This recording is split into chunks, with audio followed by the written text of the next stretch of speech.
एक बार फिर से हम सारी महिमा परमेश्वर के वचन को देते हैं और परमेश्वर का वचन सारे आदर, महिमा और सम्मान के योग्य है। और जब मैं कभी भी ये बात कहता हूँ कि सारी महिमा परमेश्वर के वचन को मिले, इसका मतलब है कि परमेश्वर पिता को भी महिमा जाती है, परमेश्वर पुत्र प्रभु यीशु मसीह को भी महिमा जाती है और परमेश्वर पवित्र आत्मा को भी महिमा जाती है। परमेश्वर का वचन ही परमेश्वर पिता है, परमेश्वर का वचन ही परमेश्वर पुत्र है और परमेश्वर का वचन ही परमेश्वर पवित्र आत्मा है। अर्थात हम परमेश्वर के वचन को सर्वप्रथम प्राथमिकता यदि देते हैं तो मान के चलेगा कि हम सर्वोच्च परमेश्वर पिता, पुत्र और पवित्र आत्मा को महिमा देते हैं, उसी को हम प्रथम स्थान देते हैं। वो बढ़े, हम घटते चले जाएं, सारी बातों में प्रथम प्राथमिकता हम उन्हीं को देते रहें। इन्हीं शब्दों के साथ आज के संदेश को हम शुरू करने जा रहे हैं। चलिए मेरे साथ प्रकाशित वाक्य की किताब, उसके 3 अध्याय और उसके 17 पद को यदि हम पढ़ें, 12 पद को यदि हम पढ़ें तो यहाँ पर हमको परमेश्वर का वचन प्रकट होगा।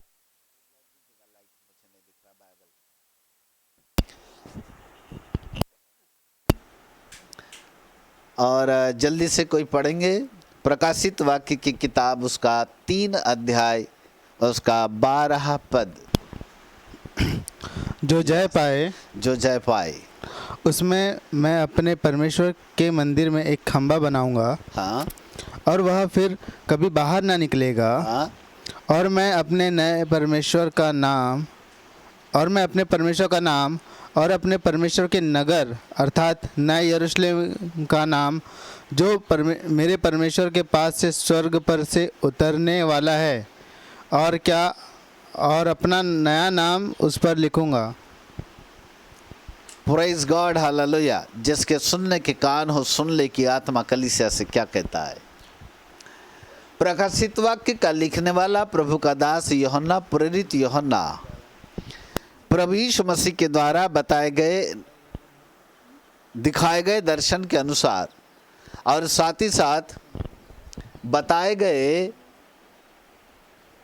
पौलमणि स्वर्गदूत के माध्यम से जो निर्देश उसको मिला, उसके अनुसार वह एक प्रमुख बात को यहाँ पर लिख रहा है।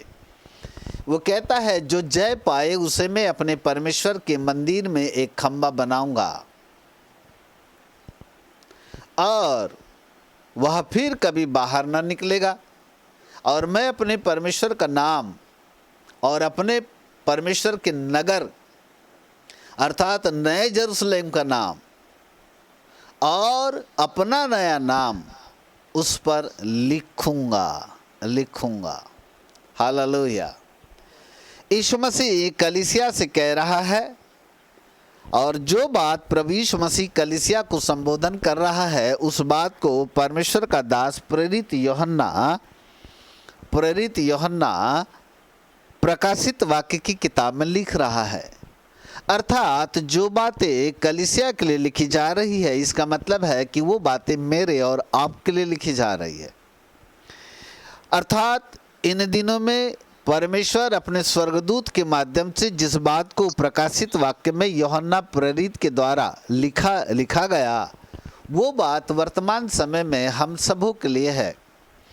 और यहाँ पर एक बड़ा प्रतिफल है, एक बड़ा इनाम है, और ये इनाम मरने के बाद मिलने वाला इनाम है, मरने से पहले का नहीं है।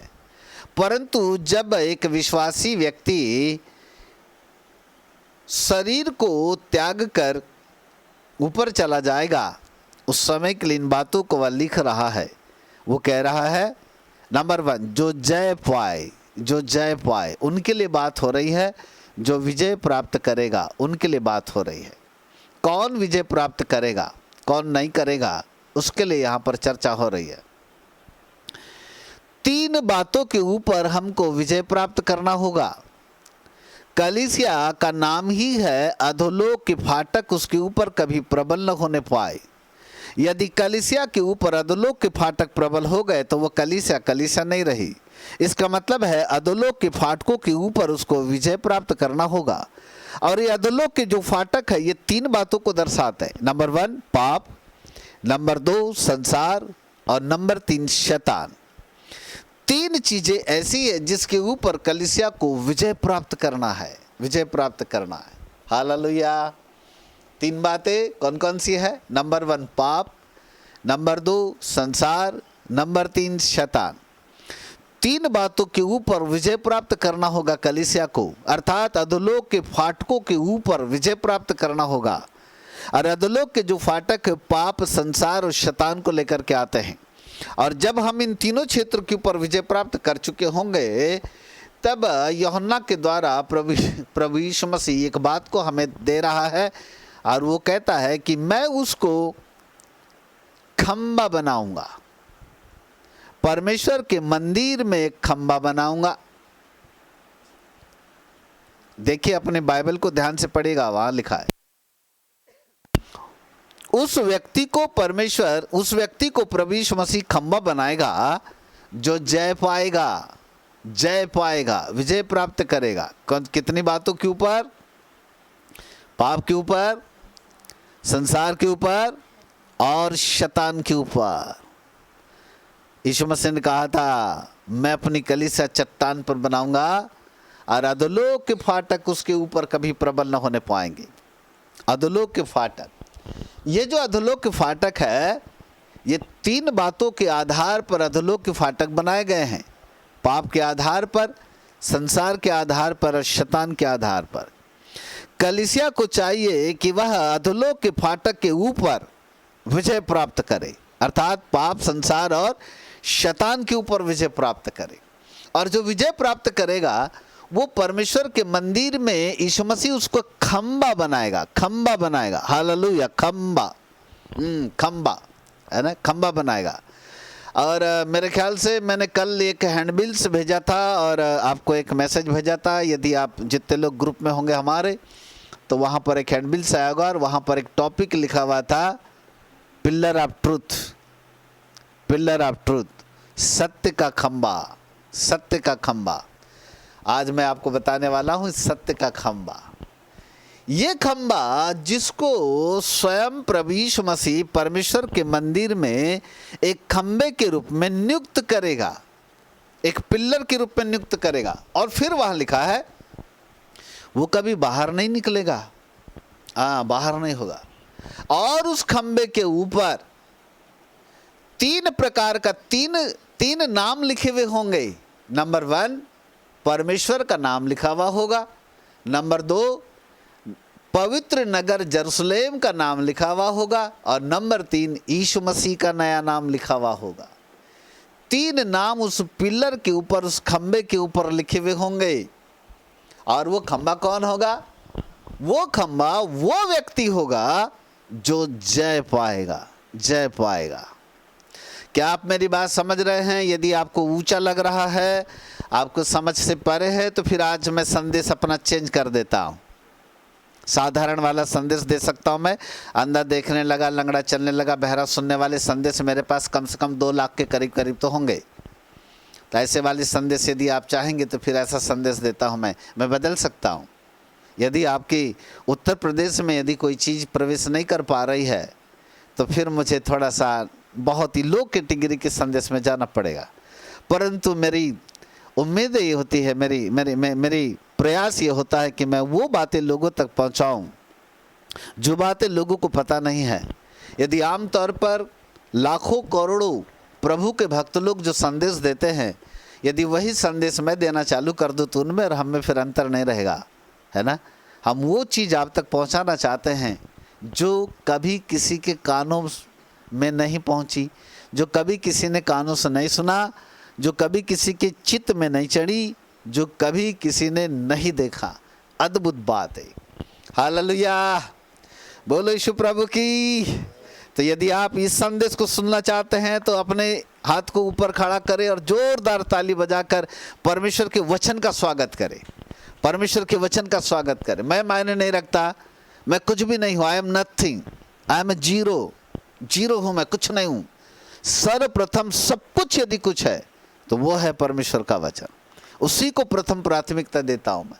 और जब भी मैं स्टार्ट करता हूँ तो हमेशा कहता हूँ परमेश्वर के वचन को महिमा मिले, क्योंकि हम आदर के योग्य नहीं हैं, आदर तो परमेश्वर के वचन को है। जो मैं बोल रहा हूं वो परमेश्वर का वचन है, जो प्रकाशित वाक्य में दिया गया है। हाँ, उसको समझाने के लिए ईश्वरीय बुद्धि और ईश्वरीय ज्ञान पवित्र आत्मा ने जो मुझको दिया है वो अलग बात है, और वो मैं आप तक पहुंचाने की कोशिश कर रहा हूं। बोलो यीशु प्रभु की जय, हालेलुया। सो वो के नाम तैयार हो जाएगा। अब उस खंबे के ऊपर 3 नाम लिखे हुए होंगे। नंबर 1 परमेश्वर का नाम होगा, नंबर 2 नया जेरूशलेम का नाम होगा, और नंबर 3 उस पिलर के ऊपर यीशु मसीह का भी नया नाम होगा, उस खंबे के ऊपर होगा। अब सवाल ये उठता है, वो खंबा कौन होगा? किस व्यक्ति को परमेश्वर अपने मंदिर में खंबा बना के खड़ा करेगा? हमें नहीं मालूम। बहुत सारे लोग जिनके वीडियोस बंद हैं, यदि आप चर्च में ज्वाइन होना चाहते हैं हमारी संगति में, तो वीडियो को खोल दीजिएगा ताकि रविवारी चर्च की आराधना में सहभागी हो जाओ। वीडियो बंद रहोगे, आप हमारे साथ संगति नहीं कर पाओगे, फिर बाकी आपकी मर्जी। Okay, thank you so much. So कहने का मतलब यह है किस व्यक्ति को परमेश्वर खंबा बनाएगा, सत्य का खंबा बनाएगा, और उस व्यक्ति के ऊपर 3 नाम लिखे जाएंगे। वो कौन व्यक्ति होगा, कौन होगा वो सौभाग्यशाली? हमें नहीं मालूम, वो तो खुदा ही जानता है। पर फिर भी कुछ क्लू जो मेरे पास में है वो अब आपको मैं दे रहा हूं, जिससे कि आपको पता चले कि मेरा नंबर वहां लगेगा कि नहीं लगेगा। हालेलुया, है ना? Praise God. Okay, now start. यदि हमको इस खंबे को समझना है, और वहां पर लिखा है कि परमेश्वर के मंदिर में मैं उसको खंबा बनाऊंगा, तो हमें परमेश्वर के मंदिर को समझना पड़ेगा। और यदि आप परमेश्वर के मंदिर को समझ गए तो मान के चले इस सत्य के खंबे को आप समझ जाएंगे। सो क्या है ये परमेश्वर का मंदिर? इसे हमको समझना पड़ेगा। परमेश्वर के मंदिर का संबंध 3 क्षेत्रों से जुड़ा हुआ है। नंबर 1 स्वर्ग से, नंबर 2 पुराने नियम से, और नंबर 3 नए नियम से। एक बार फिर रिपीट करता हूं। परमेश्वर के मंदिर का संबंध स्वर्ग से भी जुड़ा है, पुराने नियम से भी जुड़ा है, और नए नियम से जुड़ा है। हम 3 तरीके से इसको समझने की कोशिश करेंगे। नंबर 1 स्वर्ग में परमेश्वर का मंदिर, नंबर 2 पुराने नियम में परमेश्वर का मंदिर, नंबर 3 नए नियम में परमेश्वर का मंदिर। ये 3 प्रकार के मंदिर को हमें समझने की जरूरत पड़ेगी। नंबर 1 में चलते हैं। अब स्वर्ग में परमेश्वर का मंदिर। हालेलुया, स्वर्ग में परमेश्वर का मंदिर। मेरी तरफ देखिए, और आपकी कागज कलम भी चलती रहे, लिखना चाहे जल्दी जल्दी लिखते जाए, मेरी तरफ देखते जाइएगा। ओके ना। स्वर्ग 3 भागों में है। फर्स्ट हेवन परमेश्वर का ड्वेलिंग प्लेस है। सेकंड हेवन, वहाँ पर परमेश्वर का पार्लियामेंट है, ऑफिस है। थर्ड हेवन, वहाँ परमेश्वर का मंदिर है, जिसकी चर्चा आज मैं आपके सामने कर रहा हूँ। तीसरा स्वर्ग, तीनों स्वर्ग एक दूसरे से कनेक्टेड है, और स्वर्ग ऐसे घूमता है। क्यों घूमता है ये बहुत बड़ा रहस्य है, उसे अभी मैं नहीं बताऊंगा। परंतु जो तीसरा स्वर्ग है वहाँ पर परमेश्वर का मंदिर है, और जहाँ परमेश्वर का मंदिर है वहाँ परमेश्वर का सिंहासन है, नीलमणि का सिंहासन है। और जहाँ परमेश्वर का सिंहासन है वहाँ पर 3 विभागों में स्वर्गदूत बटे हुए हैं। मेरे तरफ बहुत ध्यान से देखते भी जाए और फिर लिखना। जहाँ खुदा का सिंहासन है वहाँ पर 3 विभागों में स्वर्गदूत बटे हुए हैं, और जहाँ स्वर्गदूत बटे हुए हैं वो भी 3 क्वालिटी के स्वर्गदूत हैं। हालेलुया। और जब आप डॉक्टर डिग्री वाले डिविनिटी के डॉक्टर डिग्री कोर्स में होंगे तो वहाँ मैं पढ़ाऊँगा बहुत सारे लोगों को कि स्वर्गदूत कितने प्रकार के होते हैं, कहाँ कहाँ होंगे, इनके क्या रोल होंगे, ये स्वर्ग में क्या काम करते हैं, कौन सी स्थान के ऊपर है, लूसीफर कहा था, ये क्यों गिराया गया। बहुत सारे लोग कहते हैं घमंड के कारण गिराया गया, ये सत्य नहीं है। डॉक्टर डिग्री में मैं पढ़ाऊंगा लूसीफर क्यों गिरा गया, इसका एक अलग ही सीक्रेट है। हालेलुया। आपको तब तक मैं भूख और प्यास भी देते रहता हूँ ताकि जब समय आए तब आपको मिले, तब तक आपकी जीभ में पानी आता रहे, है ना। लेते रहिएगा। Okay now, thank you so much. Hallelujah. Okay now, so इधर देखिए आप, परमेश्वर का सिंहासन, जस्ट उसके चारों तरफ 4 जीवता प्राणी स्वर्गदूत है। इस स्वर्गदूत का नाम है 4 लिविंग बींग्स। 4 जीवता प्राणी, 4 लिविंग बींग्स, ये स्वर्गदूत है।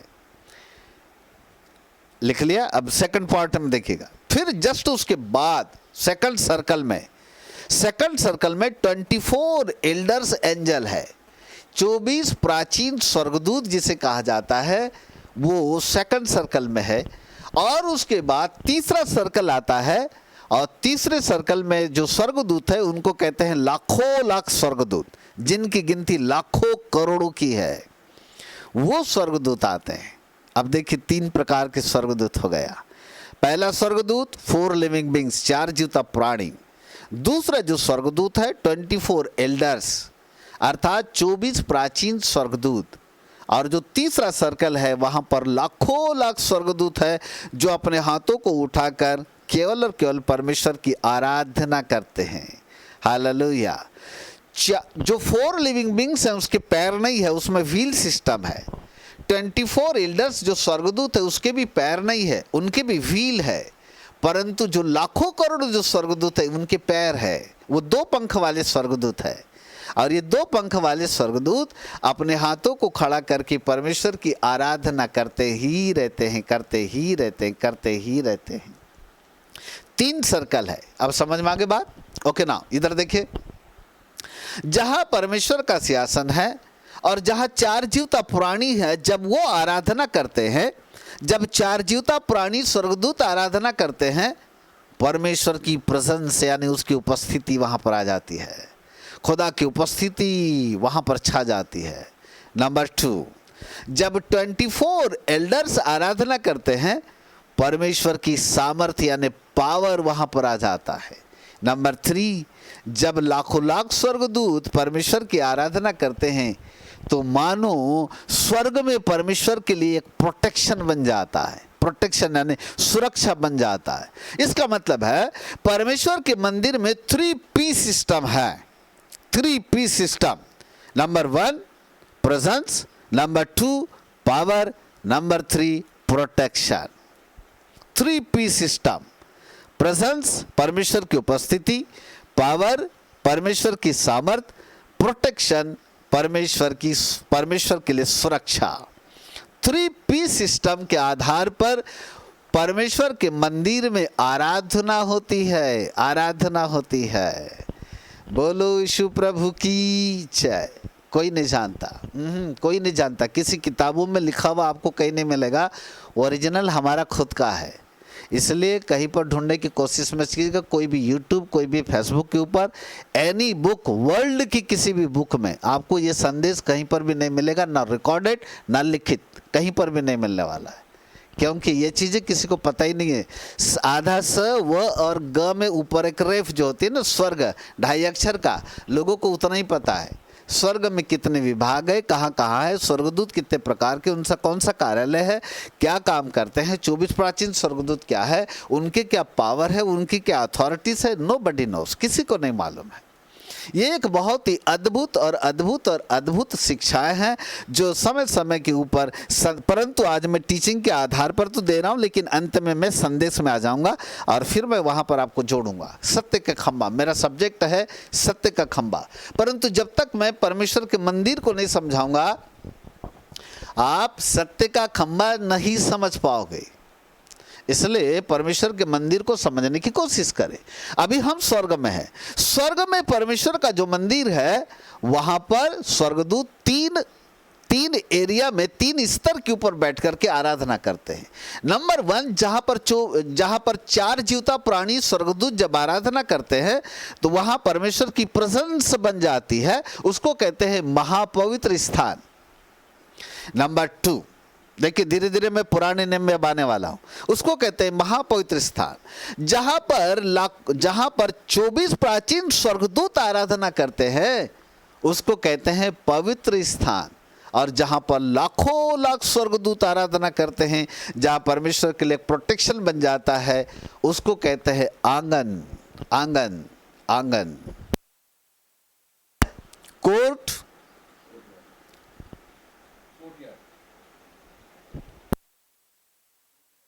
या महापवित्र स्थान, पवित्र स्थान और आंगन। देखो वहां 3 चीजें हैं। सो परमेश्वर का मंदिर जो स्वर्ग में है वहां पर भी 3 भाग है। वहां पर भी महापवित्र स्थान है। महापवित्र स्थान में केवल 4 जीवता प्राणी है। फिर पवित्र स्थान में 24 प्राचीन है और आंगन में लाखों लाख स्वर्गदूत हैं। ये लाखों लाख स्वर्गदूत को, जिनकी गिनती लाखों करोड़ों की है, ये पवित्र स्थान में आने की अनुमति नहीं है। और जो पवित्र स्थान में है उनको महापवित्र स्थान में आने की अनुमति नहीं है। हालेलुया। अब मेरी बात को ध्यान से सुनो। प्रकाशित वाक्य 3:12 वहां क्या लिखा है? वहां लिखा है जो जय पाएगा उसको मैं परमेश्वर के मंदिर में खंबा बनाऊंगा। परमेश्वर के मंदिर में खंबा बनाऊंगा। उस व्यक्ति को परमेश्वर वहां खड़ा करेगा जहां पर न लाखों करोड़ों स्वर्गदूत जा सकते हैं, न 24 प्राचीन स्वर्गदूत जा सकते हैं, और ना ही 4 जीवता पुरानी स्वर्गदूत जा सकते हैं। इसका मतलब है परमेश्वर बिल्कुल अपने सिंहासन के पास खड़ा करेगा। सिंहासन के पास। हालेलुया। खुदा के बिल्कुल सिंहासन के पास ऐसा व्यक्ति खड़ा होगा और वो परमेश्वर के मंदिर में खंबा बन जाएगा। उस व्यक्ति के ऊपर परमेश्वर 3 नाम लिखेगा। नंबर 1 परमेश्वर का नया नाम होगा, नंबर 2 नया यरूशलेम का भी नया नाम होगा, और नंबर 3 यीशु मसीह का भी नया नाम उस व्यक्ति के ऊपर लिखा जाएगा। वो सौभाग्यशाली व्यक्ति होगा जो परमेश्वर के मंदिर में एक खंबा बन करके खुदा की इबादत करेगा। बोलो यीशु प्रभु की जय। हालेलुया। एक बार जोरदार ताली परमेश्वर के वचन के लिए।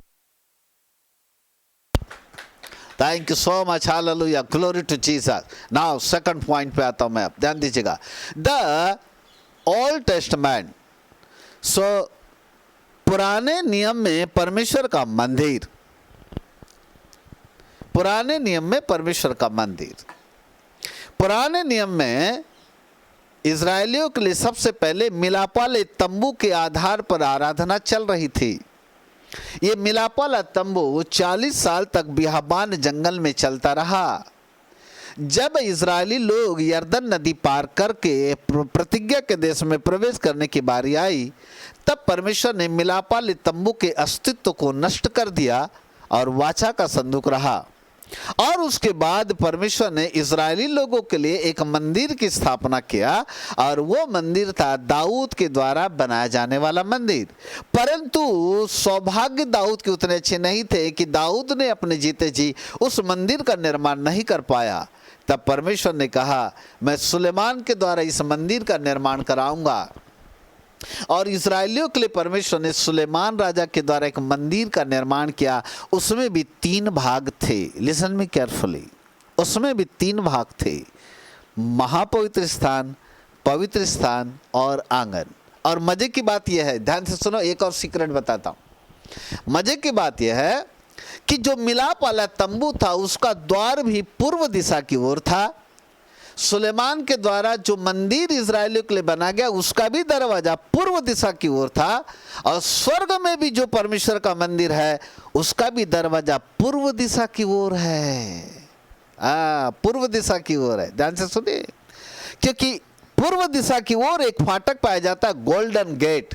और उस गोल्डन गेट से केवल और केवल यीशु मसीह को आने की अनुमति थी, और वहां से यीशु मसीह आता है। और भविष्यवाणी के अनुसार उसी पूर्व दिशा की ओर से राजाओं का राजा, जगत का उद्धार करता बनकर 2000 साल पहले इस धरती के ऊपर आया। क्योंकि वो जगत का उद्धार करता परमेश्वर के मंदिर में भी पूर्व दिशा से प्रवेश करता है। मिलाप वाले तंबू का भी गेट की में उपस्थिति पूर्व दिशा की ओर से, और इजरायलियों के लिए जो भी मंदिर बनाया गया था उसका भी गेट पूर्व दिशा की ओर से था। इसका मतलब ये पूर्व की दिशा की ओर से आने वाला जो राजा है ये प्रभु यीशु मसीह है, और वो केवल किसी और दिशा से नहीं आता, वो केवल और केवल पूर्व दिशा से आता है। Hallelujah, praise the Lord, hallelujah. पूर्व दिशा से आने वाला राजाओं का राजा, प्रभु का प्रभु उस मंदिर से प्रवेश करता है। इसलिए उसके और अदल के वाटिका के अंदर भी जो गेट था वो भी पूर्व दिशा की ओर था। चलो उसका रहस्य कभी प्रभु ने चाहा तो बाद में खोलेंगे, है ना। तो कहने का मतलब यह है, मंदिर, स्वर्ग का मंदिर भी पूर्व दिशा, सो मिलाप वाले तंबू का गेट भी पूर्व की ओर।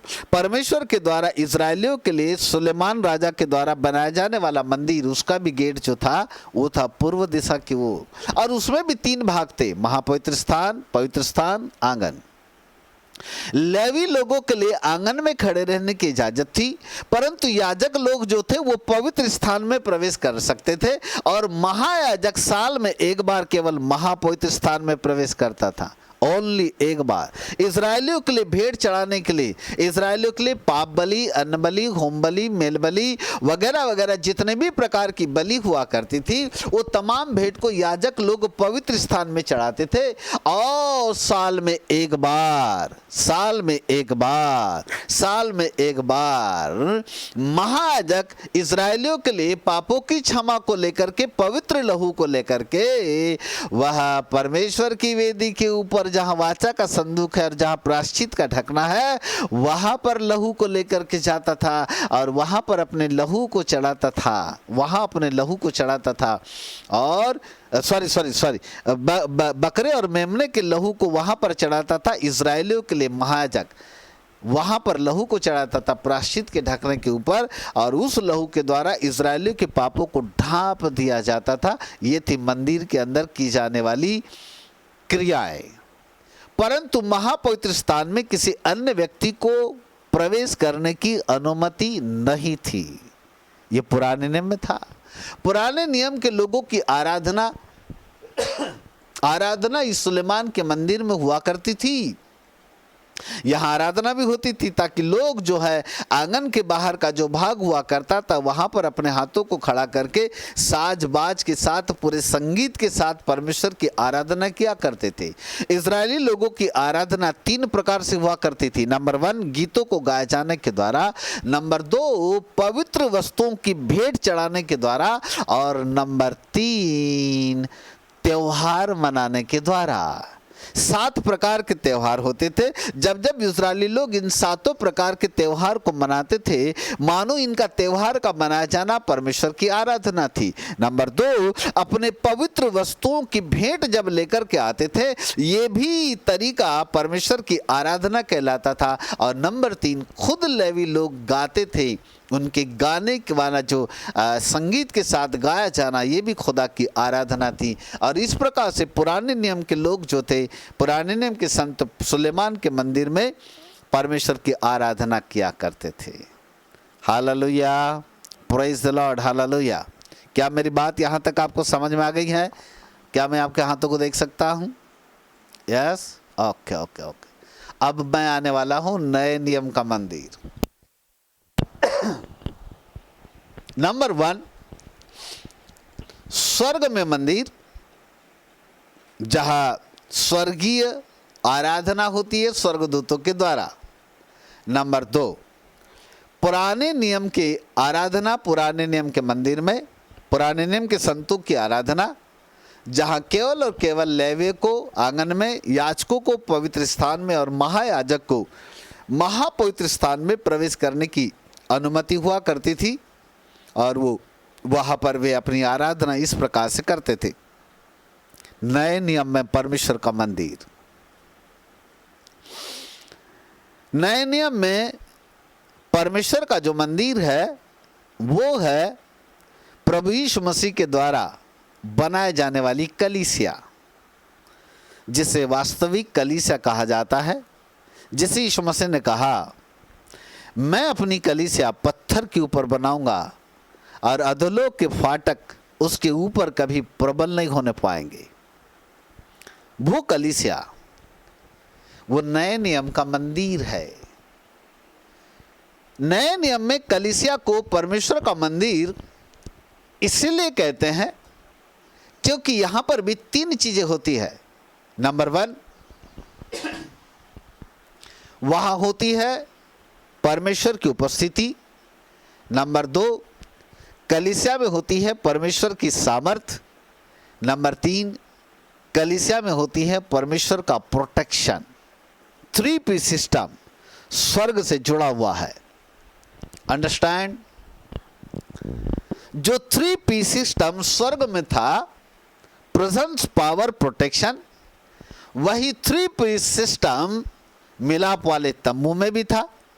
महापवित्र स्थान में परमेश्वर की उपस्थिति थी, पवित्र स्थान में परमेश्वर की सामर्थ्य हुआ करती थी, और आंगन वाला जो भाग था वहां पर प्रोटेक्शन था। 3P सिस्टम स्वर्ग में, 3P सिस्टम ओल्ड टेस्टामेंट के मंदिर में, और यही 3P सिस्टम नए नियम के मंदिर में है, अर्थात प्रभु की कलीसिया में। Hello hello hello, praise the Lord. मेरे तरफ देखिएगा, जहां हम आराधना करते हैं, जहां पर हम चर्च बोल कर के जाते हैं, यदि वहां पर परमेश्वर की उपस्थिति नहीं है, मुझे कहने दो वो परमेश्वर का मंदिर नहीं है। नंबर 2, जिस कलीसिया में परमेश्वर की सामर्थ्य नहीं है, मुझे कहने दो वो परमेश्वर का मंदिर नहीं है। नंबर 3, जिस कलीसिया में परमेश्वर के द्वारा विश्वासी लोगों की सुरक्षा नहीं है, मुझे कहने दो वो परमेश्वर का मंदिर नहीं है। अंडरस्टैंड? ओह माय गॉड, लाखों लोग खुदा की इबादत करते हैं, छोटे छोटे झुंड बना बना के भी कर लेते। झुंड बड़ा हो छोटा हो ये मायने नहीं रखता। ऐ छोटे झुंड तुम मत डर, यीशु मसीह का बात उसकी नहीं है, बात अभिषेक की है, बात अभिषेक की है। गाना गाने से अभिषेक नहीं आता, चिल्ला चिल्ला कर कूदने फांदने से भी अभिषेक नहीं आता। अभिषेक तो एक व्यक्ति के माध्यम से आता है। यदि वो व्यक्ति अभिषेक से परिपूर्ण है, उस व्यक्ति के अभिषेक के माध्यम से कलीसिया के अंदर 3 चीजें प्रकट होती है। Number 1, presence of God. Number 2, power of God. Number 3, protection of God. 3 चीजें कलीसिया के अंदर में आने लगती है, और जहां पावर है, उस पावर के अंदर परमेश्वर के मैजेस्टी, एक प्रताप होने लगता है, वहां परमेश्वर की महिमा बहने लगती है। उसे कहते हैं परमेश्वर की सामर्थ। और जब परमेश्वर की सामर्थ वहां पर होती है, हर असंभव संभव में बदलने लगता है, हर एक नामुमकिन मुमकिन में बदलने लगता है, हर एक कठिनताएं सरलताओं में तब्दील हो जाती है। पहाड़ हिलने लगते हैं, पहाड़ियाँ कांपने लगती है, हरनियों के गर्भपात होने लगते हैं। जब खुदा की उपस्थिति आती है, यरदन नदी उल्टी बहने लगती है। जब खुदा की उपस्थिति आती है, समुद्र भी 2 भाग हो जाता है। जब प्रभु की उपस्थिति आती है, तो पानी भी कहता है, महाराज मेरे ऊपर खड़े हो जाओ, क्योंकि मैं तो आपको डुबा नहीं सकता, अपनी पीठ दे सकता हूँ जिसके ऊपर आप खड़े हो सकते हो। इसे कहते हैं प्रभु की उपस्थिति।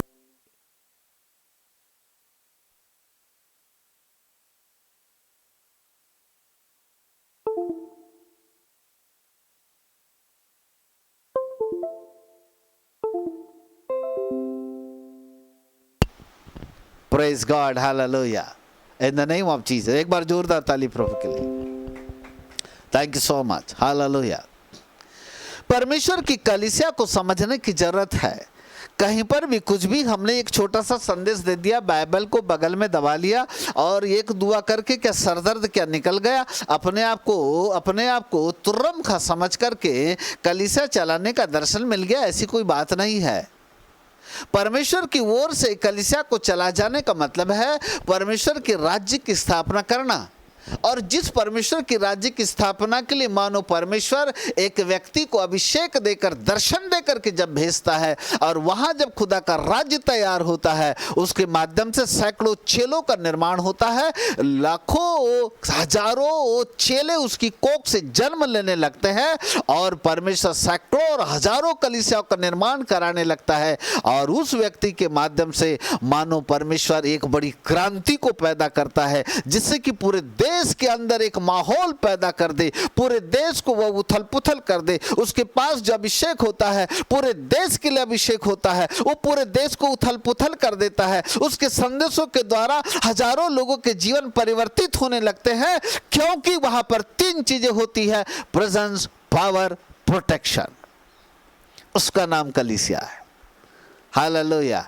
चंद समय के लिए 4 गाने गा लिया, प्रभु की आराधना कर लिया, फिर 3 घंटा बैठकर चर्च की कुर्सी को गर्म कर लिया, और पादी साहब का भाषण सुन करके पादी साहब का आशीर्वाद ले लिया, और फिर बोले पादी साहब अगले हफ्ते फिर मिलेंगे, तब तक के लिए जय मसीह की। इसका नाम कलीसिया नहीं है। ये तो मानो हमारी परंपराएं है, जो हम परंपराओं को निभाते हैं। ये तो मानो हमारी रूढ़िवादिताएं हैं, जिसके आधार पर हम जाकर के मानो चंद समय के लिए ऊपर वाले के दृष्टिकोण में हाजिरी लगाने का काम कर देते, इससे ज्यादा और कुछ नहीं। परमेश्वर के पास जाकर के केवल हाजिरी लगाने का काम मत करो कि प्रभु जी आज के संडे में आया था, मेरी हाजिरी लिख देना ऊपर वाले के लिस्ट में। ऐसी कोई बात नहीं है। कलीसिया में आओ, खुदा भी आपको देखे कि वास्तव में वो जुनून हमारे अंदर में है कि नहीं। जब रविवार का दिन आए ना, तो सवेरे तड़के उठ करके खुदा से दुआ मांगो, हे प्रभु आज मुझे ना आपसे मिलने के लिए आना है, आपकी आवाज़ सुनना है स्वामी। वो वाली दुआ करके आओ। जब 1:30 बजता ना, तो आंखों के ऊपर पानी मार के चेहरा यू किया, लाल वाला आगे पीछे लगा दिया, और सज धज करके ऊपर आकर के खड़ा हो गया। इसका नाम कलीसिया नहीं है। Listen me carefully. आपकी बाहरी बनावट, बाहरी सुंदरता और बाहरी आवरण को देख करके कलीसिया में मैं उपस्थित हूँ ऐसी कोई बात नहीं है। ऊपर वाला इससे प्रसन्न नहीं होता। आपकी मन की तैयारी होना चाहिए। सवेरे तड़के यदि आपका मन तैयार है, खुदा की उपस्थिति में जाकर के, है पिता आज रविवार का दिन है प्रभु, आज मुझे आपकी संगति में जाना है, परंतु प्रभु मैं किसी व्यक्ति के साथ संगति, इससे पहले कि किसी व्यक्ति के साथ संगति करूं, इससे पहले कि मैं परमेश्वर के दासों के साथ संगति करूं, प्रभु मुझे आपके साथ संगति करना है, मुझे आपको देखना है, मुझे आपके साथ वार्तालाप करना है, मुझे आपकी उस महिमा को देखना है, मुझे आपकी प्रेजेंस को अनुभव करना है, मुझे आपकी सामर्थ्य को अनुभव करना है, मुझे आपके प्रोटेक्शन को अनुभव करना है। प्रभु जी, प्रेजेंस, पावर, प्रोटेक्शन कोई ज्ञान नहीं है। प्रेजेंस, पावर, प्रोटेक्शन एक अनुभव है, एक अनुभव है। Hallelujah, praise God. जिस व्यक्ति की मनसा होती है, जो विलिंग अपने दिल की गहराई से इस मनसा से प्रार्थना करते हुए रविवार दिन की आराधना में इंक्लूड हो जाता है, उस व्यक्ति से मानो परमेश्वर बातचीत भी करता है, उसको संगति का अनुभव भी देता है।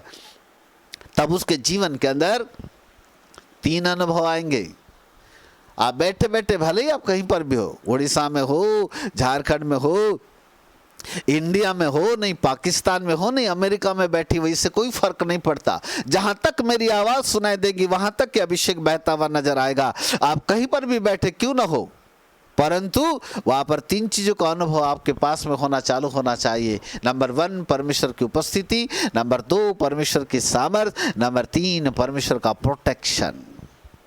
उन घरों को खुदा प्रोटेक्ट करेगा, उन घरों को यीशु के लहू से सुरक्षित करेगा, उन तमाम घरों को परमेश्वर अपने अभिषेक के माध्यम से ऐसा सुरक्षित कर देगा कि उसका वचन पूरा हो जाएगा। ना कोई दुख, ना कोई कष्ट, ना कोई महारोग, ना कोई महामारी तेरे घर के निकट आएगी, कभी नहीं आएगी। कोई महारोग, कोई महामारी आपके घर के निकट नहीं आने पाएगी, क्योंकि परमेश्वर आपके घर को प्रोटेक्ट करेगा। उसी का नाम है कलीसिया। मेरे प्रिय प्रभु के बालकों, क्या हमारा जीवन सुरक्षित है? क्या हमारा घर सुरक्षित है? क्या हमारा परिवार सुरक्षित है? क्या हमारे पास परमेश्वर की सामर्थ्य का अनुभव है? क्या हम परमेश्वर की उपस्थिति को अपने जीवन के अंदर अनुभव कर पाते हैं? यदि वो 3 चीजें हैं तो मान के चले आप वास्तविक और सच्ची कलीसिया में।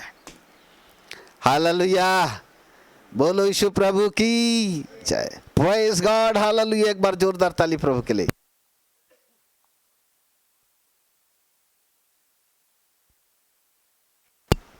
चलिए अब एक पद पढ़ेंगे जल्दी से। पहला तिमोथी की किताब, उसका 3 अध्याय और उसका 15 पद। The first Timothy chapter 3 verse 15। चलिए पढ़ते हैं। हाँ,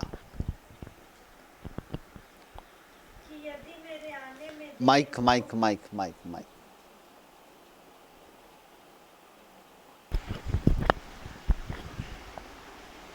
कि यदि मेरे आने में देर हो तो तू जान ले कि परमेश्वर के घराने में जो जीवते परमेश्वर की कलीसिया है और जो सत्य का खंबा और नींव है, कैसा बर्ताव करना चाहिए। पौलुस तिमोथी को ऐसा कह रहा है। वो कहता है, तिमोथी यदि मेरे आने में देर हो, यदि मेरे आने में देर हो तो तू जान ले कि परमेश्वर की कलीसिया के साथ कैसा बर्ताव करना चाहिए। वो कलीसिया कौन है? नंबर 1 वहाँ लिखा है, जीवित परमेश्वर की कलीसिया के साथ कैसा बर्ताव करना चाहिए। और उसकी 3 क्वालिटी वहाँ पर लिखी हुई है। परमेश्वर की जीवित कलीसिया की 3 क्वालिटी है। नंबर 1 वो परमेश्वर का घराना है। नंबर 2 वो सत्य का खंबा है। नंबर 3 वह सत्य की नींव है। देखिए वह 3 क्वालिटी है। जीवित परमेश्वर की जीवित कलीसिया की 3 विशेषता है। नंबर 1, जीवित परमेश्वर की जीवित कलीसिया परमेश्वर का घराना है। हेलो प्रभु के बालको, हम साधारण नहीं है। यदि हम किसी कलीसिया में प्रेरितों के साथ यदि हम जुड़े हुए हैं तो हम परमेश्वर के घराने के लोग हैं। नंबर 2, हम सत्य का खंबा है। नंबर 3, हम सत्य की नींव है। सत्य की नींव है। 3 चीजें है। आओ 3 चीजें है। अब वहां से मैं एक को बाहर लाता हूं, सत्य का खंबा। सत्य का खंबा अर्थात वो कलीसिया जहां परमेश्वर की आराधना करती है, जो जुनून हृदय से परमेश्वर के वचन का सम्मान करती है, वो कलीसिया जो परमेश्वर को आदर और सम्मान के साथ अपना जीवन समर्पित करती है, वो कलीसिया जो परमेश्वर की आज्ञा का पालन करती है, वो कलीसिया जो परमेश्वर के लिए पूर्ण रूप से समर्पित है, वो कलीसिया जो परमेश्वर के प्रति विश्वास योग्य है, वो कलीसिया जो सत्य के आधार पर चलती है, वो कलीसिया जो सत्य के लिए काम करती है, वो कलीसिया जो सत्य की गवाही देती है, वो कलीसिया जो सत्य के ऊपर खड़ी है, बाइबल कहती है परमेश्वर उसको सत्य का खंबा बनाएगा। हालेलुया।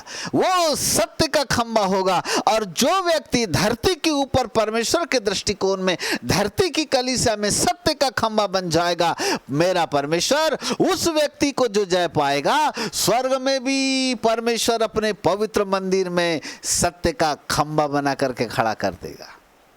जो धरती के ऊपर सत्य का खंबा नहीं बन सका, वो स्वर्ग में भी सत्य का खंबा नहीं बन पाएगा। जिंदगी भर झूठ बोलता रहा, स्वर्ग तो छोड़ दो और कोई द्वार ही उसको नहीं मिल पाएगा, क्योंकि उसकी जिंदगी सत्य पर आधारित नहीं रही।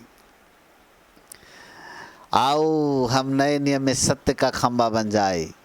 सत्य का खंबा बन जाए जिसकी जिंदगी सत्य पर आधारित है।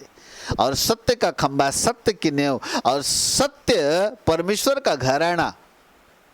परमेश्वर का घराना भी सत्य है। इसे सत्य परमेश्वर का घराना है, सत्य का खंबा, सत्य की नींव। जो सत्य की कलीसिया है उसकी भी क्वालिटी है, अर्थात वो जो परमेश्वर के प्रति विश्वास योग्य हो, वो जो परमेश्वर के प्रति आज्ञाकारी हो, जो परमेश्वर के वचन के प्रति समर्पित हो, जो सत्य की गवाही देने वाली हो, जो सत्य के ऊपर चलने वाली कलीसिया हो, जो सत्य के लिए ही काम करने वाली कलीसिया हो।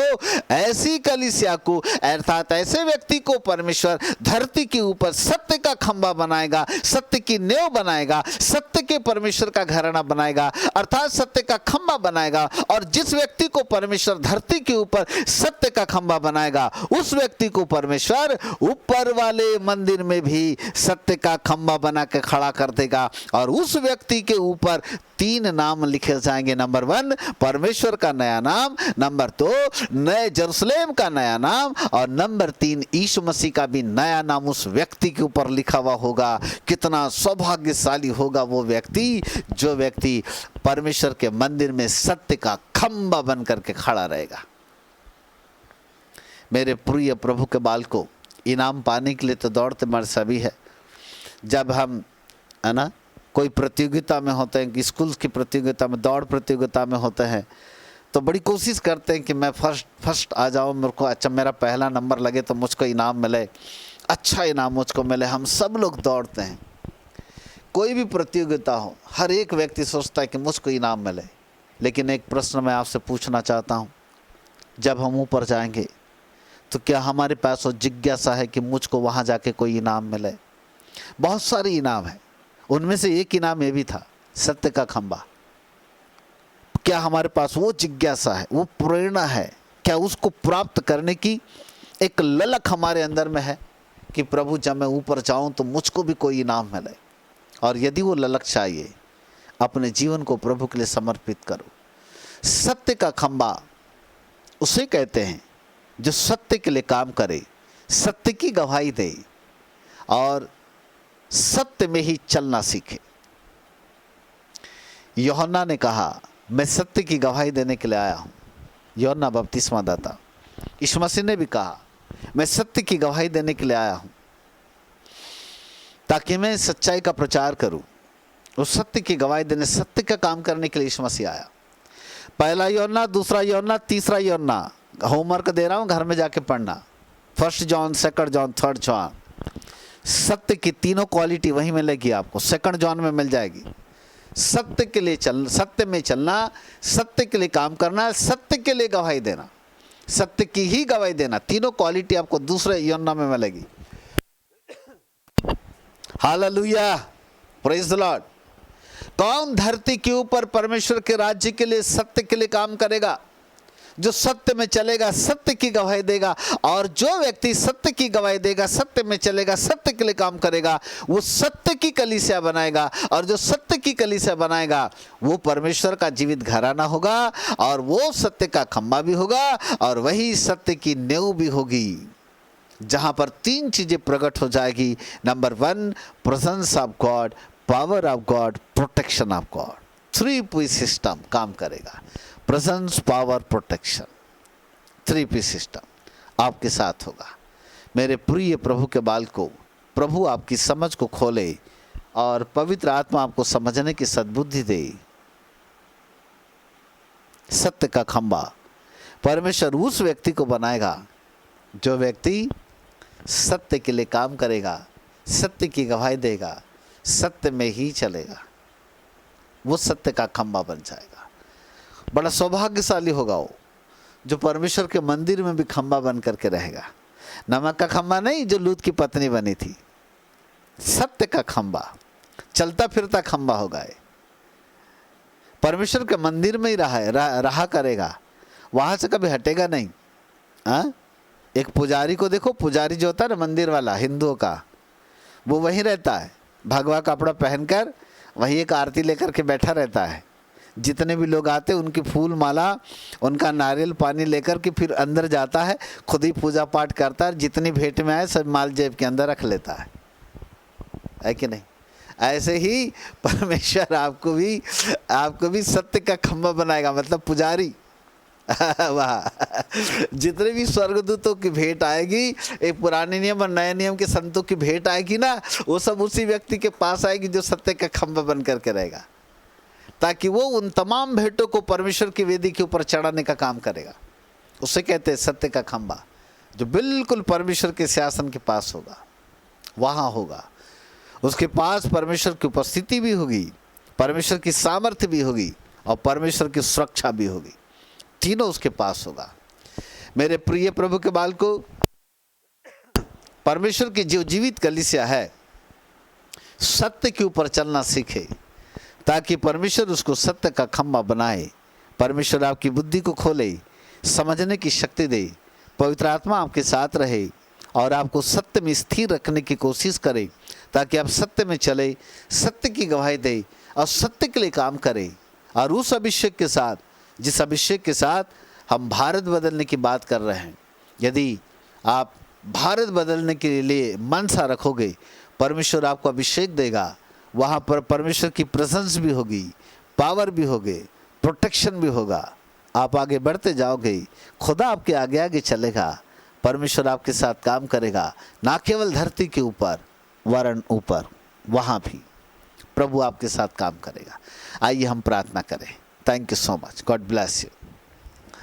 रदानमा सिखिरिति यंदनमाति खलला खो रखिदा खंदनमा तरीदनमाति नत्रल रबदनमाति अंबदा हृदय रलरसा तकीता खंदन खोदिया तखम्बना था रीदा नमा सिखिरिति यंदनमाति नत्रल रबदनमातिया। पवित्र पवित्र पवित्र पिता परमेश्वर, प्रभु यीशु मसीह के नाम से आपका धन्यवाद करते हैं। प्रभु, जब भी कोई संदेश होता है, अनेक रहस्यों पर से पर्दा उठ जाता है। आज हमने परमेश्वर के तीसरे स्वर्ग के मंदिर का अनुभव किया प्रभु जी, जहाँ पर कैसे स्वर्गदूत पिता परमेश्वर एक क्रम के द्वारा आकर के प्रभु आपकी आराधना करते हैं। वहाँ पर भी महापवित्र स्थान है, पवित्र स्थान है, आंगन है। पुराने नियम में भी हमने देखा पिता, वहाँ पर भी तीनों अलग अलग स्थान पाए जाते हैं। नए नियम में भी ये स्थान हमारे लिए एक हो गया है।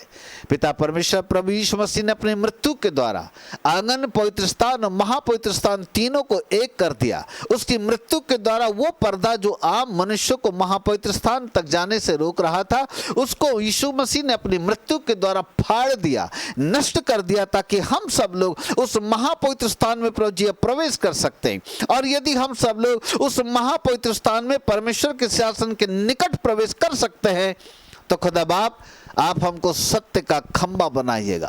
वो खंबा जिसके ऊपर प्रभु हम सत्य के लिए काम करें, वो खंबा जिसके आधार पर हम सत्य की महिमा करें, सत्य की गवाही दें और सत्य के अनुसार चलना सीखें। पिता परमेश्वर, अर्थात हम उस सत्य की नेव और सत्य का खंबा और सत्य परमेश्वर का घराना बन जाते हैं अब्बा पिता, जिसके द्वारा प्रभु हम आने वाले समयों में ये लालसा रखते हैं कि ऐ पिता, हम आपके मंदिर में भी सत्य का खंबा बन करके खड़े हो जाएं, जहां पर हमारे द्वारा स्वर्गदूतों की, पुराने नियम के संतों की और नए नियम के संतों की आराधना की भेंट हमारे द्वारा आपके शासन के सम्मुख प्रभु जी चढ़ाई जाए। उस महायाज की सेवकाई के समान प्रभु हमें भी नियुक्त कर, जिससे कि हम भी सत्य का खंबा बनकर आपकी महिमा का कारण बनने पाए। अब्बा पिता आपका धन्यवाद, hallelujah, thank you Lord, hallelujah. मेरे अब्बा, मेरे पिताजी अपने बच्चों को तैयार कीजिएगा। हर एक के जीवन के अंदर एक नया परिवर्तन दिखाई दे अब्बा। हर एक के जीवन के अंदर प्रभु जी परिवर्तन दिखाई दे। हर एक घर मसीह यीशु के नाम से खुलते चले जाए। हर एक डोर मसीह यीशु के नाम से खुलते चले जाए। घर घर परमेश्वर के वचन का सुसमाचार बढ़े। हर एक घरों में परमेश्वर का वचन गूंजने लगे। परमेश्वर पिता, आपके राज्य के लोग प्रभु जी अपना जीवन बदलते हुए आना शुरू हो जाए और आपके राज्य के लिए लोग तब्दील होते चले जाएं और खुदा बाप आपका राज्य उस धरती के ऊपर बढ़ता चला जाए और हम सब लोग उस परमेश्वर के राज्य को बढ़ाने में कांधे से कांधा मिला के सहभागी होते चले। हम सब लोग पिता परमेश्वर आपके राज्य को बढ़ाने के लिए तैयार रहें और हाथ में हाथ रखकर, कदम से कदम मिलाकर एक दर्शन के साथ आगे बढ़ने वाले बन जाए, जिससे कि आपकी महिमा होने पाए। पवित्र स्वामी, आपके नाम को धन्य धन्य धन्य कहते हैं, आपके नाम को ऊंचा उठाते हैं, हालेलुया। प्रभु, आपके लिए कोई भी काम कठिन नहीं है। परमेश्वर पिता, अपने बच्चों को तब्दील कीजिए ताकि वे प्रभु जी हर रविवार जब संगति में जुड़ते हैं तो आपके साथ एक प्रभु जी प्रेम, आपके साथ एक लालसा रखे कि प्रभु मैं आपको देख सकूं, मैं आपकी आवाज को सुन सकूं, आपकी उपस्थिति का अनुभव कर सकूं, आपकी सामर्थ का अनुभव कर सकूं, आपकी सुरक्षा का अनुभव कर सकूं। राजा, हम आपके नाम को धन्य धन्य धन्य कहते हैं, हालेलुया। रिदाना सखाना सखू रखी तखंदनमा रित्ते रलरवा शबदनमा तरीदनम तखी तखंदन खोदी नतरल रबदन नमातिया रिदानमा सिखिरते खंदनमाति नतरल रबदन नमोती अबदा। पवित्र पिता, आपका धन्यवाद, आपके नाम की स्तुति, तारीफ और प्रशंसा करते हैं। हे राजा, प्रत्येक घरों में आपकी सामर्थ्य बहने पाए, प्रत्येक घरों में आपकी उपस्थिति बहने पाए, प्रत्येक घरों में आपकी सुरक्षा बहने पाए। पिता परमेश्वर, हम प्रेजेंस, पावर और प्रोटेक्शन को मसीह यीशु के नाम से रिलीज करते हैं, हर एक घरों में रिलीज करते हैं। जितने भी घर इस वक्त हमारे साथ बैठ के आराधना कर रहे हैं, जो हमारे साथ जुड़े हुए हैं, हम तमाम घरों में मसीह यीशु के नाम से प्रेजेंस, पावर और प्रोटेक्शन को रिलीज करते हैं प्रभु जी, ताकि यदि कोई बीमार है, यीशु मसीह के नाम से चंगा हो जाए, यीशु मसीह के नाम से चंगा हो जाए, यीशु मसीह के नाम से चंगा हो जाए। सारी बीमारियां, हर एक प्रकार की दुष्ट आत्मा की शक्तियां, अंधकार की ताकतें नासरत के यीशु मसीह के नाम से नष्ट कर दी जाए। हालेलुया। रिदाना सखानति खंदन खूती नत्रल रबदन नमाती अंबदा रिदेनमी सखारति खंबन खाती खललथु रिदारल रबा शबदनमा तरीदनमाति खलला। हाँ पिता, यस प्रभु जी, आपकी सामर्थ को बहने दो, आपकी उपस्थिति को बहने दो, तमाम परिवारों के अंदर बहने दो, हर एक घरों में आपकी उपस्थिति को बहने दो, जाने दो प्रभु जी, चलने दो, चलने दो, चलने दो, चलने दो, बहने दो, बहने दो, बहने दो, बहने दो, बहने दो, ताकि लोग इसी वक्त यीशु मसीह के नाम से आपकी उपस्थिति को अनुभव करने लगे, आपकी सामर्थ को अनुभव करने लगे, आपकी सुरक्षा को अनुभव करने लगे। और प्रभु सत्य का खंबा बन करके खड़ा हो जाए, सत्य का खंबा बन करके खड़ा हो जाए, सत्य का खंबा बन करके खड़ा हो जाए।